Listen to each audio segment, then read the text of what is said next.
নমস্কার বন্ধুরা, আমি সুদীপ্ত। আমার ইউটিউব চ্যানেলে তোমাদের সকলকে স্বাগত। তো আজকে আমি দেখাবো কিভাবে 3 আর M দিয়ে গাছ আঁকতে হয়। তো ভিডিওটা দেখতে থাকো। চলো বন্ধুরা, ভিডিওটা শুরু করা যাক। ফার্স্ট আমরা এম আঁকবো।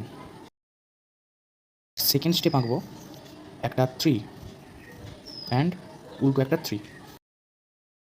তো চলো আঁকাটা শুরু করি। তো আমি প্রথমে কি বলেছি, এম। তো দেখো, প্রথমে আমি একটা এম করছি, এম করলাম। তো তারপরে নিচেটা এরকম করে দিলে, তারপরে কি করলাম, এদিক থেকে একটা 3, তারপর এদিক থেকে একটা 3, তারপর 1 2। এটা দেখো বন্ধুরা, 3 দিয়ে আমি গাছটা করলাম। এবার আমি রঙটা তোমাদের দেখিয়ে দিই। প্রথমে গাছের গুঁড়িটা আমরা কালার করব, ব্রাউন রঙ নিয়ে নিয়েছি। প্রথমে সেম পদ্ধতিতে আমরা আগে আউটলাইনটা টেনে নেব, যাতে না একটু রঙ বাইরে বেরিয়ে যায়।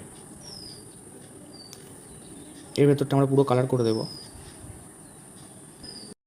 লাইট ডিপের ব্যাপারটা দেখাবো। আগে হলুদ, তারপর লাইট গ্রিন, তারপর ডিপ গ্রিন। আসলে হলুদটা দেওয়া উপরে হচ্ছে কারণ সূর্যের আলোটা প্রথমে ওপরের দিকে পড়ে, তো ওই জন্য ফার্স্টে আমি হলুদ রঙ নিয়ে নিয়েছি। গাছের ওপরটা আগে আউটলাইনটা করে নিলাম ছোটো মতো করে, যতটা আমার দরকার হবে। দেখো, লাইট গ্রিন নিয়ে নিয়েছি। তো এতটা লাইট গ্রিন করলাম।